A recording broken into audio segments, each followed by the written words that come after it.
Hi everyone, it's Donovan. Tonight, we explore a case that began with a seemingly selfless act of kindness, a gesture of compassion on a cold city street, and quickly spiraled into a shocking tale of murder, breathtaking deception, and a city's reputation cynically exploited. This is the intricate, disturbing, and ultimately tragic story of Jacquelyn Smith, and the elaborate, cold-blooded hoax that was meticulously crafted to conceal a brutal killing. On the cold night of November 30th, 2010, the Smith family, Keith, his wife Jacquelyn, and Keith's adult daughter, Valeria, were out in Baltimore, Maryland. They were belatedly celebrating Valeria's 28th birthday, an evening that began with the ordinary pleasures of family food, drinks, laughter, and dancing at the local American Legion Hall. Photos taken that night would later become haunting reminders of Jacquelyn's final hours. As they left the Legion Hall just before the stroke of midnight, no one could have predicted the deadly and deceptive turn their night was about to take. A turn that would lead to national headlines and profound questions about trust and appearances. A few blocks from Valeria's home, as they drove through the city streets, Keith Smith, who was behind the wheel of their Audi A7, slowed the car to a stop.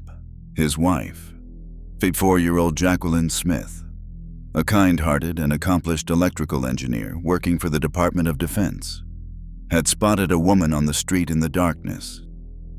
This woman appeared to be a desperate new mother, cradling a small bundle that looked like an infant and holding a crudely lettered cardboard sign that pleaded, "Please help me feed my baby."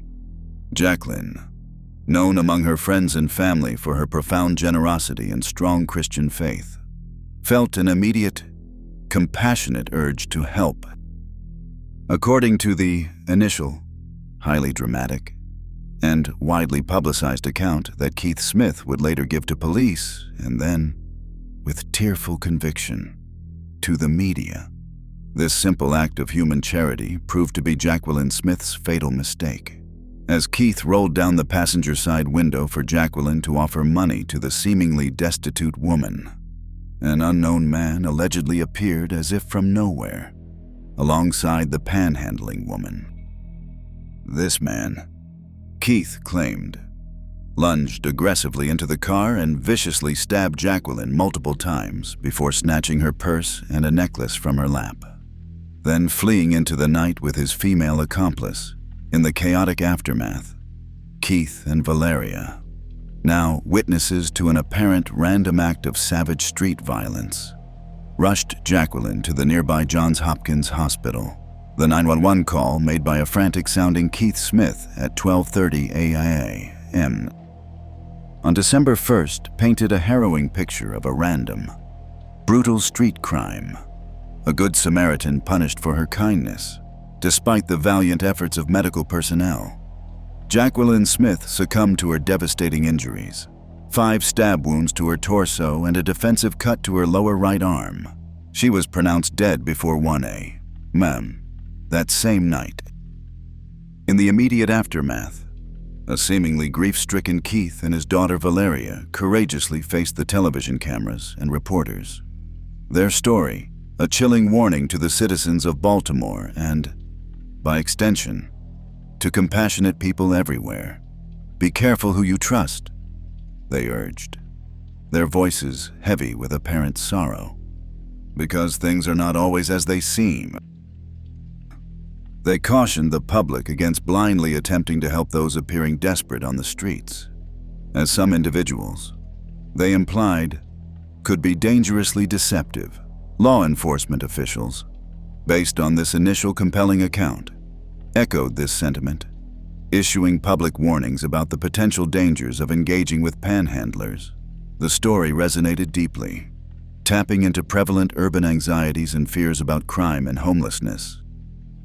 News of Jacquelyn's kind act leading to her violent death spread rapidly across national media outlets, even prompting Oprah Winfrey to tweet that while she herself had often given to panhandlers, this horrifying incident would make her think twice before ever doing it again.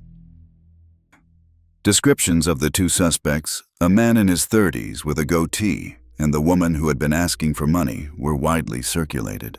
As the city and the nation grappled with what seemed like a senseless and brutal tragedy.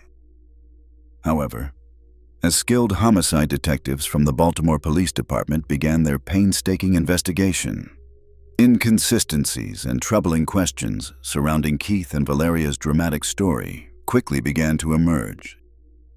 Arriving at the alleged crime scene on Valley Street within hours of the reported stabbing, seasoned investigators found no physical evidence whatsoever of a violent encounter, no bloodstains on the pavement, no signs of a struggle, nothing to corroborate the brutal attack described by the Smiths. The area itself, characterized by mostly vacant houses, seemed an unlikely and unproductive spot for panhandlers seeking assistance. A thorough canvass of the neighborhood, which included reviewing any available residential security cameras, yielded no footage of the Smiths' Audi, the alleged panhandlers, or any part of the attack itself. The murder weapon, said to be a knife, was conspicuously absent, nowhere to be found. With the physical crime scene offering no validation, detectives turned to technology to trace the Smiths' movements that night. Keith's cell phone records showed no activity in the crucial period before his 911 call. Valeria's phone, however, told a strikingly different story.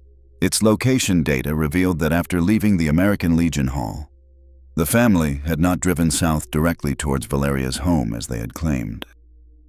Instead, their vehicle had turned north, traveling to Druid Hill Park, a large, sprawling urban park known for its winding roads and wooded areas. Located near the Maryland Zoo, the phone data indicated they remained in or around this park for approximately 15 minutes, a significant stop that neither Keith nor Valeria had mentioned in their initial, detailed statements to the police. Furthermore, Jacquelyn's own cell phone, which Keith had reported as stolen during the fictitious attack, showed its last registered activity from her home in Aberdeen, Maryland, around 4 p.m. that afternoon. There was no digital indication that her phone had ever left her house that night, let alone been present at the scene of her murder. Pawn shops across Baltimore were meticulously checked for her purportedly stolen belongings. Her necklace, her purse, nothing turned up. Weeks later, a crucial break came when Jacquelyn's Visa card was flagged. 3 male teenagers were found to have been using it. When questioned, they claimed to have found her Michael Kors clutch purse abandoned at a bus stop. The location of this bus stop tellingly aligned with the actual route indicated by Valeria's cell phone data, the route that included the stop at Druid Hill Park, not the fabricated route they had described to police. Keith's account of the attack itself also contained internal contradictions that raised red flags for investigators. Initially, he had told police at the hospital that the male panhandler had reached into the car and stolen his wife's purse. In subsequent statements, he claimed it was the woman who did so. Within a week of the murder, after initially being very vocal and readily available to the media, Keith Smith abruptly ceased all interviews as national news coverage of the case intensified and public scrutiny grew. When police confronted him with the damning cell phone location data placing their vehicle at Druid Hill Park, his story shifted yet again. He now claimed that he had simply gotten lost that night while driving Valeria home and was too embarrassed to admit his navigational error. Yes, they had gone to the park, he conceded. But his explanation was innocuous. They had merely parked for a time to look through photographs they had taken earlier in the evening on their phones. Shortly after this challenging police interview, Keith Smith made a series of moves that strongly suggested an attempt to flee. He remotely signed a year-long lease for a modest home in Florida, ordered and packed a rental truck with belongings, and abruptly left the state of Maryland. When Valeria was subsequently questioned again by detectives, she invoked her right to an attorney, effectively ending the interview. Soon after, she too left Maryland, presumably to join her father in Florida. Law enforcement now deeply suspicious of both Keith and Valeria, began actively tracking Keith's movements and communications. He seemed to be aware he was under surveillance, attempting to dodge a wiretap on his phone in various ways, including changing his phone number, switching phone providers, and even shipping a new, presumably clean, cell phone to his daughter Valeria. But investigators were persistent. In February 2010, Keith's desperation appeared to escalate.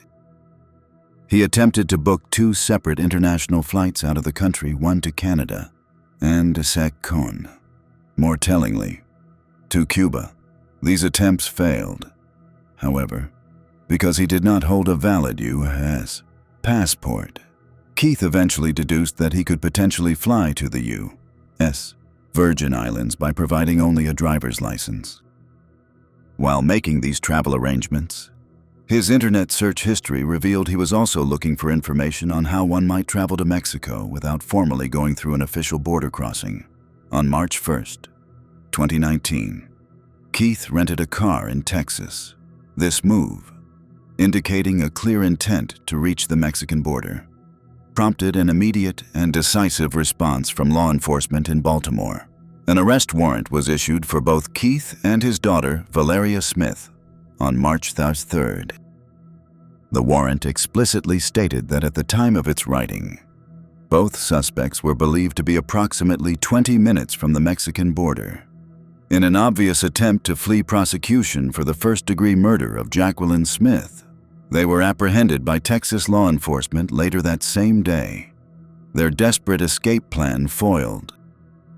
The arrest warrant did not, at that point, outline exactly how investigators believed the father and daughter had conspired to commit the murder.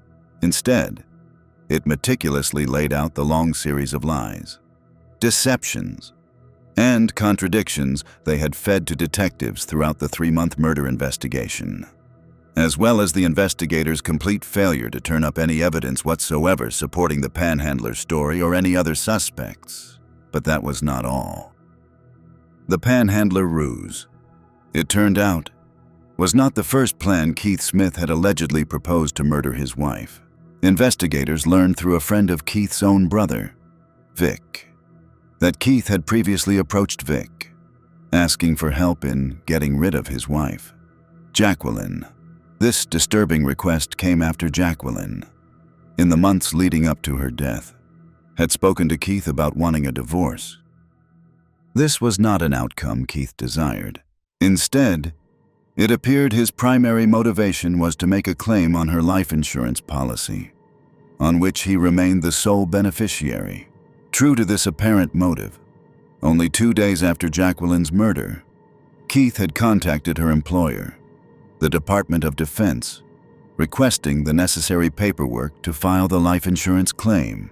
Law enforcement, already highly suspicious of his story, acted swiftly, instructing the insurer to hold off on any payment. This crucial intervention not only preserved the policy for Jacquelyn's rightful heirs, her 2 adult sons from a previous marriage, but also left Keith Smith unexpectedly short on cash for his planned escape, forcing him to unsuccessfully apply for a cash advance on his American Express card. The news that the compassionate panhandler story was an elaborate and cruel hoax did not come as a surprise to everyone. Jacquelyn's mother, still living in Rhode Island, told the shocked news media that she had never, from the very beginning, believed Keith's version of events, finding it phony and full of holes.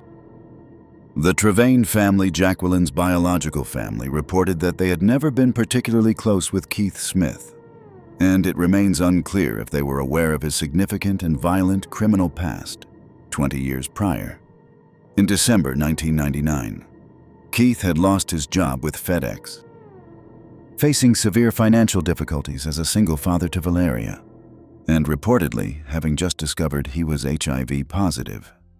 Keith Smith had resorted to a string of desperate crimes. He committed armed robbery at the same First Union Bank on 3 separate occasions. Wearing a ski mask and carrying a pellet gun, he would jump the counter and empty the cash drawers. He netted approximately $15, $1,000 and $16,000 respectively in the first 2 robberies. He was finally caught after the 3rd attempt when his vehicle was spotted by police, leading to a dramatic chase and eventual crash. Upon searching his home, police located roughly $20,000 in stolen cash, wrapped into bundles and hidden away. He ultimately served 6 years of a 12-year sentence in state prison for these violent felonies. Valeria Smith, who was initially charged as an accessory after the fact to the murder of her stepmother, was also portrayed as a deeply vulnerable individual. She had been diagnosed as bipolar and had spent time institutionalized for mental health treatment back in 2012. Since that time, she had also developed a serious addiction to heroin. It was widely believed by prosecutors and her own defense that she was, in many ways, another victim of her father's manipulative and coercive behavior, forced or pressured into assisting him to cover up the murder. For this reason, and for her eventual cooperation, Valeria Smith was offered a plea deal. She admitted her guilt as an accessory after the fact and, crucially, agreed to testify against her father, Keith, at his murder trial. Her testimony at Keith Smith's trial in late 2021 was pivotal and damning. Valeria told the jury that after celebrating her birthday at the American Legion Hall, her father, Keith, had driven the family not towards her home, but to the secluded and dark Druid Hill Park. Jacquelyn, she believed, had dozed off in the front passenger seat. There, in the quiet darkness of the park, her father, Keith Smith, brutally stabbed his sleeping wife 5 times. He then callously disposed of the murder weapon, a knife, in the surrounding woodland. Valeria testified that she was then given 2 wallets belonging to Jacquelyn, including the Michael Kors clutch that was later found by the teenagers, and was explicitly instructed by Keith to get rid of them. She meticulously followed his instructions, leaving one at the bus stop on Caroline and Madison, where she watched as a group of youths wandered over and picked through it, a carefully staged discovery designed to lend credence to their fabricated panhandlers' story, the entire narrative of the street attack. She confessed was a complete fabrication, concocted by Keith from start to finish, too. During cross-examination, Keith Smith's defense team aggressively grilled Valeria over the considerable length of time it took her to come forward with the truth, accusing her of playing a more active and willing role in the murder itself, and of lying on the stand now only to save herself from a harsher sentence. The 32-year-old recovering addict steadfastly testified that she was forced and manipulated by her father to lie, but was telling the absolute truth now because she did not want to go to prison for a murder that she did not commit. Keith Smith was convicted of first-degree murder in December 2021. He was subsequently sentenced to life in prison. Baltimore City State's Attorney Marilyn Mosby described his heinous crime as a selfish act where he not only manipulated the hearts and the minds of a country, but he manipulated the heart and the mind of his daughter who was addicted to drugs. He was able to utilize this elaborate scheme and story to prey upon her and who she was and her character. A month after her father's sentencing, Valeria Smith was also sentenced. She was given 5 years in prison for her role in covering up the murder, a sentence reflecting her cooperation. The verdict and sentencing came as a profound relief and a measure of hard-won justice to Jacquelyn's grieving family, who had always suspected the dark truth hidden behind Keith Smith's elaborate and heartless deception. Thank you for joining me as we've uncovered the layers of deceit in the tragic murder of Jacquelyn Smith. It's a case that highlights how a fabricated narrative, preying on societal fears and compassion, can momentarily obscure a brutal, calculated crime, but also how determined investigation and the courage of one witness can ultimately bring a devastating truth to light. Stay safe, and I'll see you in the next video.